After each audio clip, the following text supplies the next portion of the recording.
Bismillahirrahmanirrahim. Assalamualaikum warahmatullahi wabarakatuh.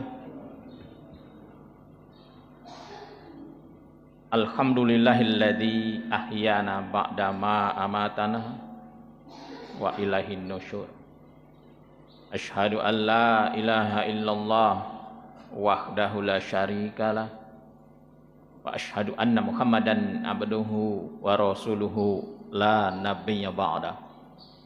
Allahumma fasalli wa sallim wa barik ala Muhammad wa ala alihi wa sahbihi ajma'in. Qala Allah ta'ala fil Qur'anil Karim, a'udzu billahi minasy syaithanir rajim. Bismillahirrahmanirrahim. Wa ma kana Allah mu'adzibahum wa hum yastaghfirun. Sadaqallahul azim, amma ba'du. Ibu jamaah subuh rahimakumullah, senantiasa kita memuji dan bersyukur kepada Allah. Alhamdulillah, sebanyak-banyaknya pujian, sebanyak-banyaknya syukur kepada Allah. Dan senantiasa kita memohon ampun kepada Allah dengan memperbanyak istighfar. Astagfirullah, astagfirullah wa atubu ilaih. Karena kalimat-kalimat thayyibah ini mengandung hikmah, membawa manfaat yang sangat besar. Masih banyak di antara kita ini yang belum menyadari akan kalimat-kalimat thayyibah, atau belum begitu memahami kalimat-kalimat thayyibah itu, sampai di mana kekuatan kalimat itu, Bapak Ibu, sehingga kita menganggap remeh kalimat-kalimat thayyibah. Padahal dengan kalimat-kalimat itu kita bisa keluar dari kesulitan. Padahal dengan kalimat-kalimat itu kita mendapatkan kekuatan.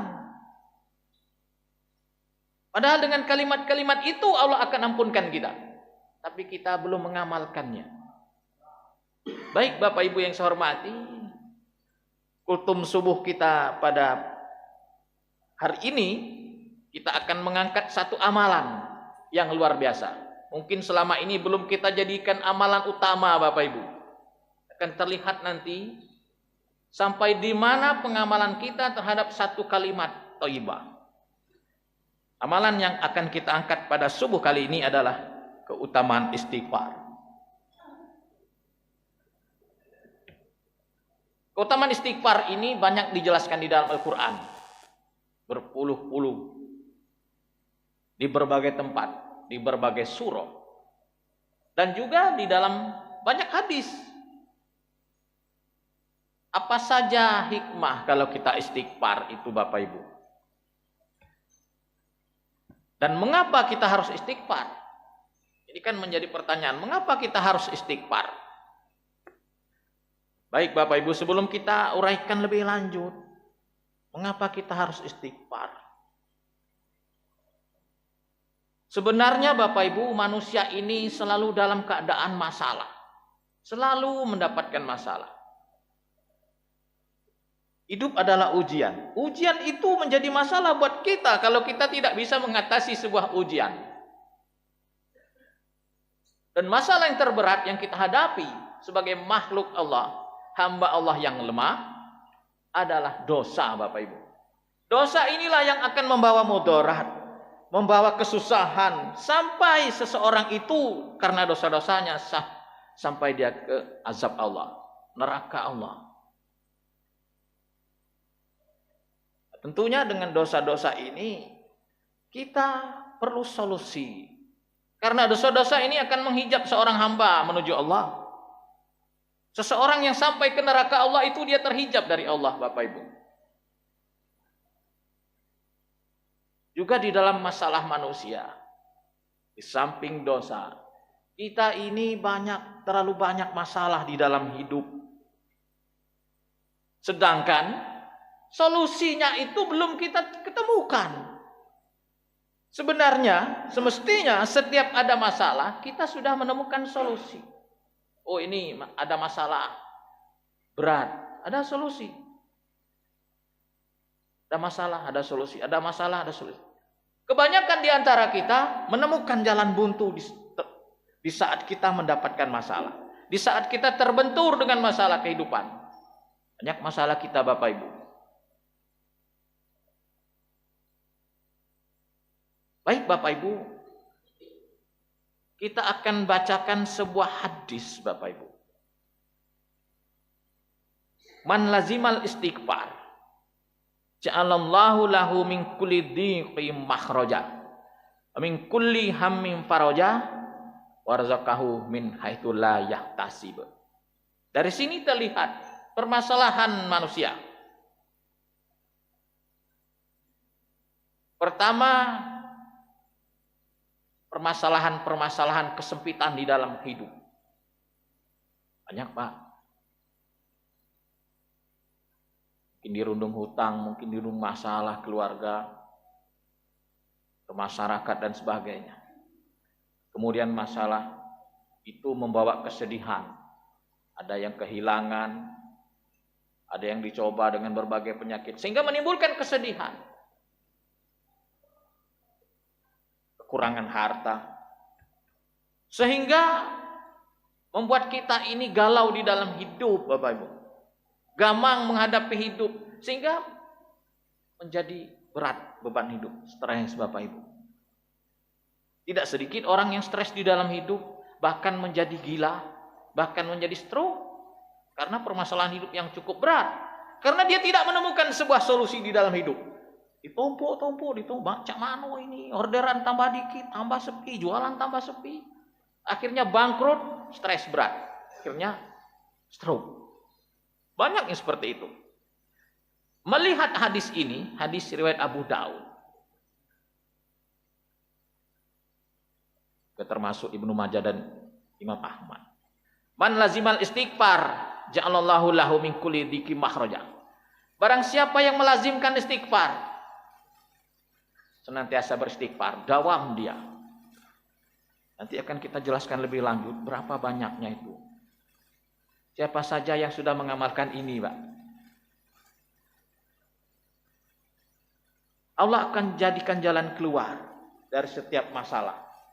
Di sini tidak disebut masalah apa, setiap masalah. Kalau melihat hadis ini, berarti ini sebuah solusi. Pertanyaan kita, apakah ini sudah dijadikan sebuah solusi? Mungkin belum, Pak. Kenapa saya katakan belum? Kita belum memaksimalkan istighfar. Istighfar kita baru 3 kali sesudah sholat, itu saja. Paling sekali-sekali astagfirullah. Ada hal-hal yang agak astagfirullah. Sudah. Istighfar kita belum beratus, istighfar kita belum beribu, Pak. Rasulullah itu Bapak Ibu sekali duduk, Pak, di dalam majelis. Sahabat menghitung, sekali duduk di dalam majelis, Rasulullah memberikan tausiah 70 kali sampai 100 kali. Itu sekali duduk, bukan dalam waktu yang lama. Seperti ceramah ini, nah, astagfirullah. Sampai 100 kali istighfar beliau. Apalagi kalau 1 hari. Tidak terhitung istighfar Rasulullah. Karena ada di hadis lain, Rasulullah itu sering juga tertutup. Galau juga. Beliau banyak istighfar. Di saat beliau sedang lagi tidak mood, bahasa gitu nih Pak, beliau istighfar. Banyak. Dan ini dicontoh oleh para ulama. Ternyata memang betul Bapak Ibu. Jalan keluar dari setiap masalah. Hidup kita penuh masalah. Sekecil apapun masalah, kalau ada solusinya mudah. Tapi sekecil apapun masalah, kalau tidak ada solusinya, ini membuat kita pening Bapak Ibu. Kadang sampai menghabiskan bodrek itu sampai berapa keping Pak. Pening bala gitu. Yang kedua Bapak Ibu, dari hadis ini, amin kulli hamim faraja, menghilangkan kesedihan. Karena setiap orang yang dirundung masalah itu beban yang menjadi berat, sehingga menimbulkan rasa sedih. Umpama begini Pak, masalah hutang. Mana lah bayar utang, hingga menimbulkan kesedihan yang berat baru. atau kehilangan, menimbulkan kesedihan. Kalau dia lakukan istighfar, kan hilang kesedihan. Yang ketiga, Bapak Ibu, warzaqahu min haitsu la yahtasib. Allah akan memberikan rezeki yang tidak disangka-sangka. Banyak orang, Bapak Ibu, di dalam hidup ini mengandalkan usaha.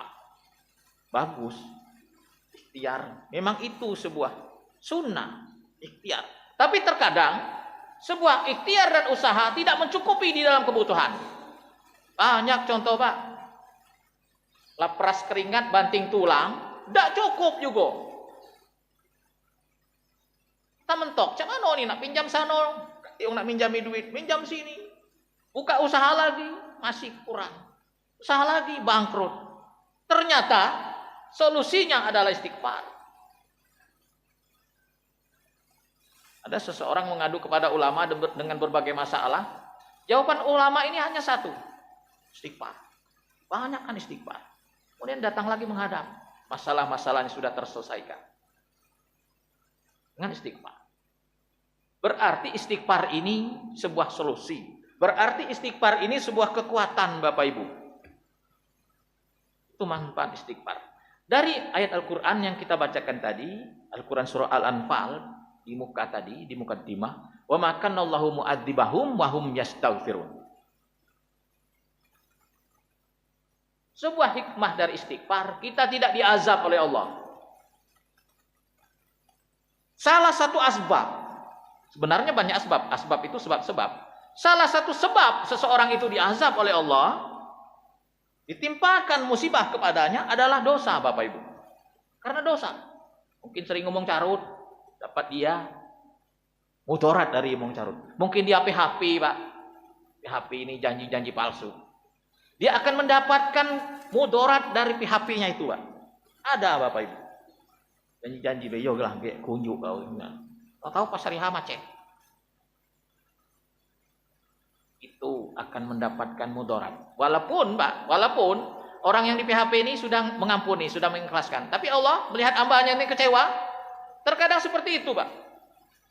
Banyak kisah-kisah di zaman para nabi. Nabinya ini maklum. Sudahlah, dia tidak ngerti, kaum tidak mengerti. Tapi Allah tersinggung, Pak. Karena nabinya dilecehkan. Karena walinya dilecehkan, walinya direndahkan, dihinakan. Para wali ini terkadang kan berbesar hati, ya Allah. Maafkanlah beliau, ya Allah. Oh, tidak ngerti, biarlah. Tapi Allah tersinggung karena meremehkan, merendahkan, menghina para walinya. Allah tersinggung, Allah azab dia. Nah, seseorang yang terlanjur melakukan kesalahan, sebuah dosa, kemudian dia beristighfar. Tidaklah Allah akan mengazab mereka sedang mereka meminta ampun. Banyak, Bapak Ibu, ayat-ayat istighfar ini atau dalil-dalil tentang istighfar ini sangat banyak, Bapak Ibu. Bapak Ibu jamaah subuh rahimakumullah. Di dalam Al-Fatawa,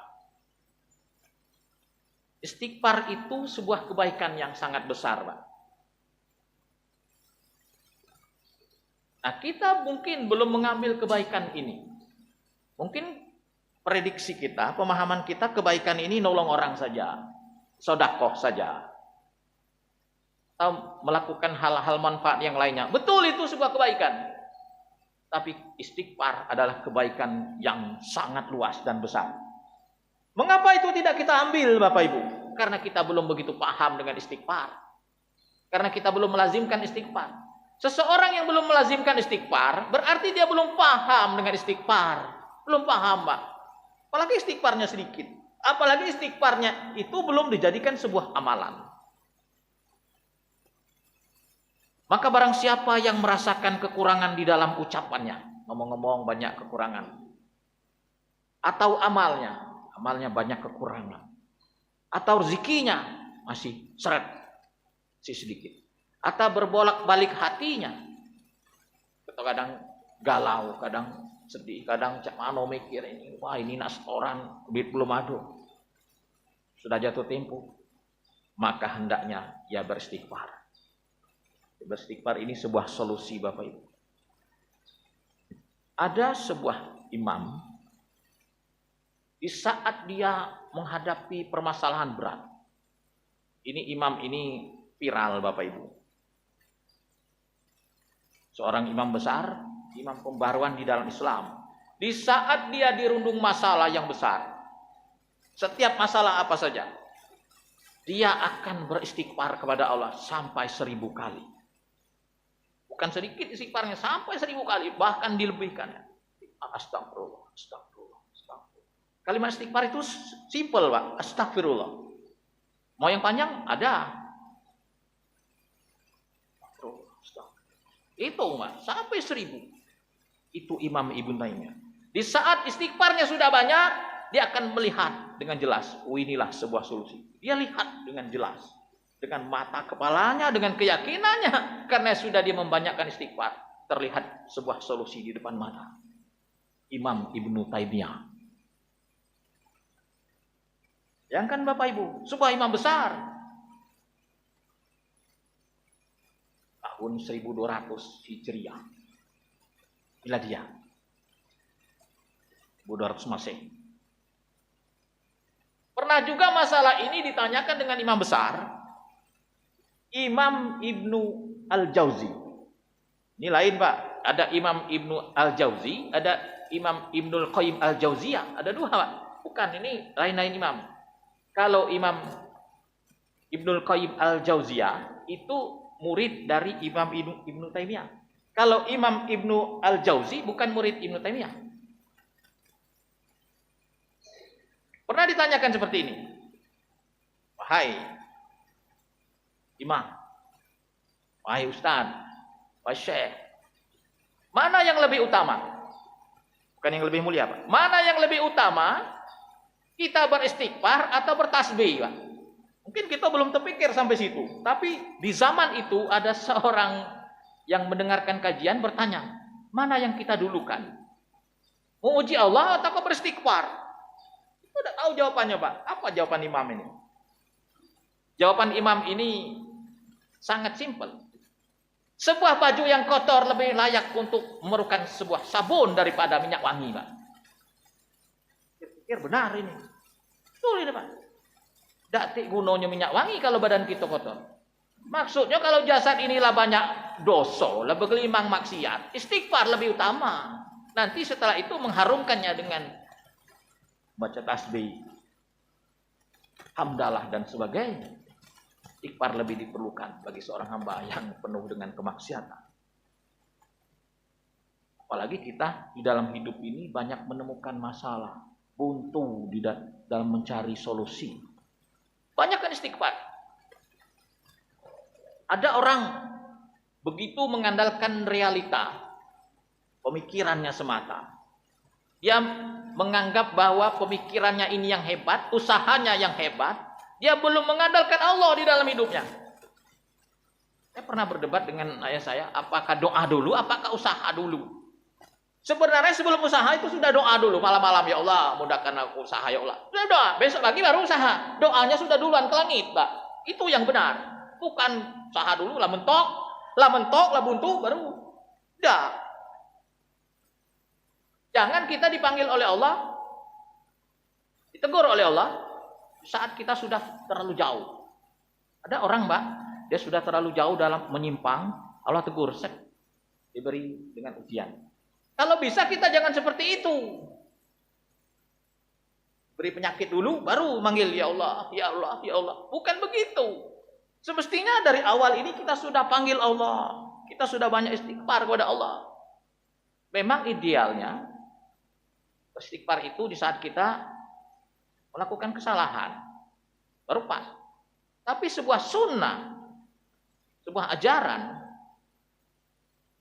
dari Rasulullah, walaupun kita ini sedang lapang, kita beristighfar kepada Allah, itu akan lebih mudah di dalam menempuh hidup ini. Bayangkan Bapak Ibu, kita berjalan, bertemu masalah, baru istighfar. Kita berjalan, tapi kita senantiasa beristighfar, kita tidak akan mentok dengan masalah. Kan beda, Pak. Kita berjalan mentok.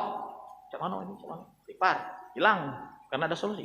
Tapi kalau dari awal kita sudah melihat jalan itu dengan jelas, kita tidak akan menemukan kendala di dalam hidup. Mari Bapak Ibu, dalam wacana atau kultum pagi ini, kita jadikan istighfar itu sebuah amalan dan didawamkan. Rasulullah saja sekali duduk itu 70 sampai 100 kali. Jangan dikatakan kita belajar istighfar sehari 1000 kali, jangan dikatakan bid'ah, Pak. Memang tidak ada kita ini hitungan-hitungan harus sekian, tidak. Tapi menjadi sebuah pertanyaan, adakah itu sudah dijadikan sebuah amalan di dalam hidup kita? Sudah banyak kan? Tidak. Seseorang yang sudah istighfarnya sampai level 1000, dia akan lebih mudah di dalam menjalani hidup. Rasa hidup ini tidak ada masalah. Mungkin selama ini kita belum mengamalkan amalan ini, Pak. Mungkin ke depan, insya Allah, ini akan kita jadikan amalan. Insya Allah ya Pak. Amin. Insya Allah. Jangan kita tidak tergerak dengan sebuah amalan utama. Akan beruntung seorang hamba di saat di padang mahsyar dihisab oleh Allah. Dia banyak menemukan catatan istighfar di buku amalnya. Beruntung Bapak Ibu. Untuk latihan mungkin 100-200. Mungkin peningkatannya sampai level ribuan. Istighfar itu bukan hanya di saat kita melakukan kesalahan. Di saat kita sudah melakukan ketaatan pun kita melakukan istighfar. Balik dari haji, Pak. Dari sa'i melakukan ritual ibadah haji. Itu beristighfar banyak-banyak. Sesudah sholat, istighfar, Pak. Apalagi di saat melakukan sebuah kesalahan. Sedangkan sebuah ketaatan saja perlu istighfar. Hati kita ini sering tertutup. Buka dengan istighfar. Hidup kita penuh masalah. Solusikan dengan istighfar. Walaupun hari ini kita belum menemukan masalah, di saat itu kita amalkan. Tidak ada masalah lagi di dalam hidup. Istighfar, waktu yang paling utama adalah di akhir-akhir malam. Perintah istighfar itu kan di akhir-akhir malam. Kita bangun tengah malam. Di saat hampir habis waktu malam, kita beristighfar kepada Allah. Minta ampun kepada Allah. Itu waktu yang paling tepat untuk istighfar. Bukan berarti pagi tidak tepat. Sudah subuh tidak tepat. Justru kita harus memperbanyak istighfar di dalam hidup ini. Orang yang senantiasa beristighfar kepada Allah akan mudah di dalam hidup dan matinya. Di saat hari kebangkitan termasuk orang yang beruntung karena banyak istighfar kepada Allah. Ini saja Bapak Ibu, mohon maaf. Terima kasih atas segala perhatian, mohon maaf atas segala kekurangan. Subhanakallahumma wa bihamdika asyhadu an la ilaha illa anta astaghfiruka wa atubu ilaik. Wassalamualaikum warahmatullahi wabarakatuh.